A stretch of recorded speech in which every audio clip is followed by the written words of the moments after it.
Here was America claiming to preserve English in all its past glories, to have erected a barrier against change and corruption. But they could no more exclude these natural developments in the language than the first colonists could hide behind their stockade from the world beyond. John Adams had predicted that America would drive the English language into a great future. His vision was prophetic. But the language would be very different from the measured East Coast tones that Adams had known. American English was going west and going wild.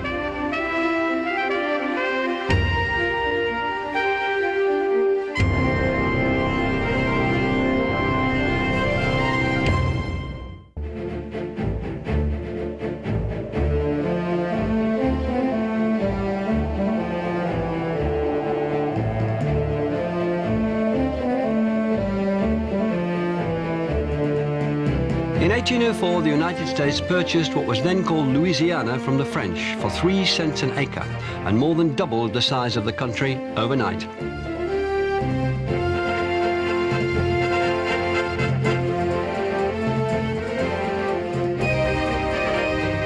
And these lands were nothing less than the whole American heartland, the great plains and prairies drained by the Mississippi River and its tributaries like the Missouri, Ohio, and Tennessee.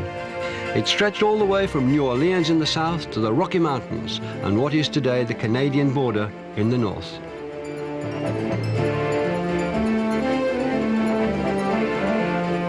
Jefferson, the president, sent an expedition of 45 men under the leadership of Captains Meriwether Lewis and William Clark into the unknown interior in search of a navigable river route to the west coast.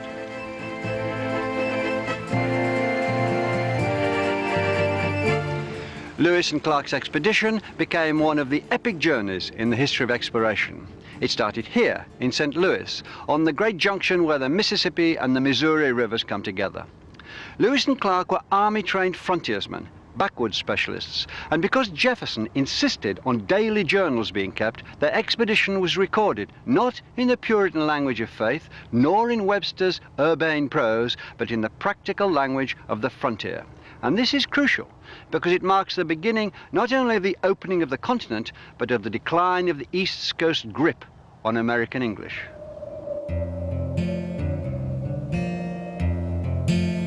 We finished butchering the buffalo, and on my return to camp, I trod within a few inches of a rattlesnake, but fortunately escaped his bite. We also passed another creek and a very bad rapid which reached quite across the river. A female elk and its fawn swum down through the waves which ran very high, hence the name of Elk Rapids, which we instantly gave this place. Opposite to these rapids there is a high bluff, and a little above on the larboard, a small cottonwood bottom in which we found sufficient timber for our fires and encampment.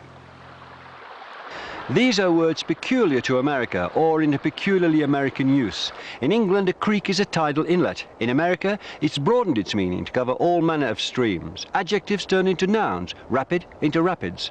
And bluff was coined here to describe flat cliffs. Rattlesnake was another of those descriptive combinations of English words, as was cottonwood. And elk is one of the words imported from England and applied to a different beast. Buffalo, though, had been an English word for over 2 centuries, imported from a Portuguese book about China. Lewis and Clark's journals include not Webster's 50 words peculiar to America, but over 2,000 of them. Most are names of objects, a great catalogue of flora and fauna and man-made items that were new to English eyes. Words like hickory, hominy, maize, moccasin, moose, opossum, pecan, persimmon, toboggan are derived from native languages, as well as more obscure words like kinnikinnick, a mixture of leaves for smoking, pemmican, a preserved mixture of meat, fat and berries, and tamarack, a kind of larch.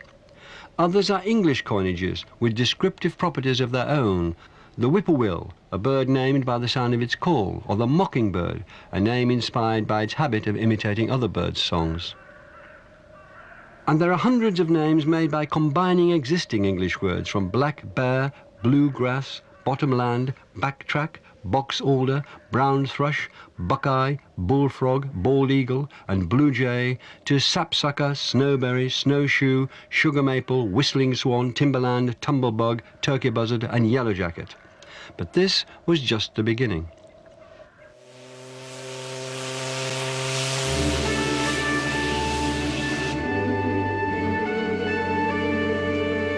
In the wake of Lewis and Clark, the great rivers became America's superhighways.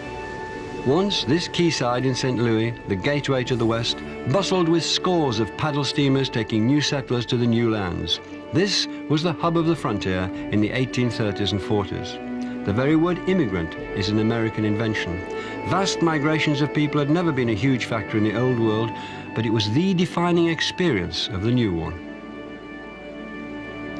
And new settlers brought new linguistic energies. The Pilgrim Fathers had come primarily from the south and east of England, but 2 centuries on, Americans were as likely to come from Scotland, escaping the aftermath of the Highland clearances, or from Ulster, often driven out by famine, high rents, religious intolerance, or simply looking for the chance to make a new and better life.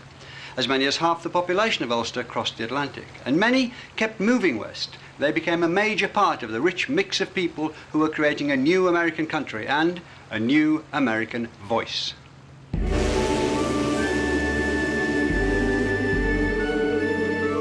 Scots and Irish brought new words and expressions to America.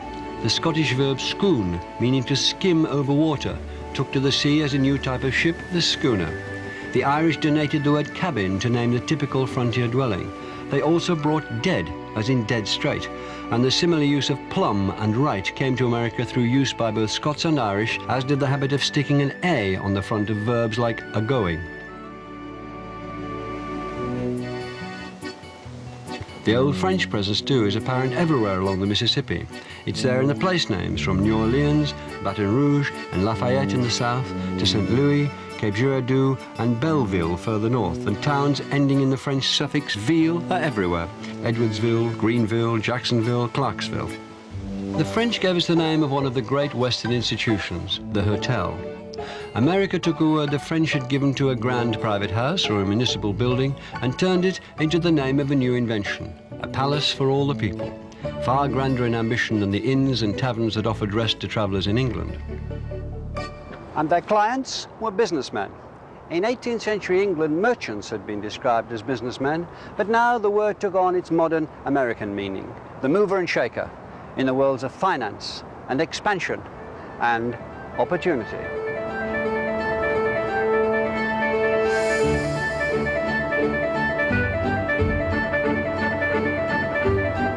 The country was on the move and on the make. The river teemed with poor migrants, rednecks, who got their name from the way their necks were burnt by the sun as they bent to work in the fields. Because they couldn't afford the steamboat fare, they travelled on rafts, which they steered with oars called riffs, so they were known as the riffraff. On board boats like this one, richer travellers were in turn regarded as highfalutin because of the high fluted smokestacks that carried soot and cinders well away from those passengers, and also perhaps because of the stovepipe hats those dudes wore. They bestrode the Texas deck, the biggest on the boat. Ready to play? Gentlemen, this is 5-card stud. Gambling was a favourite activity among the riverboat passengers.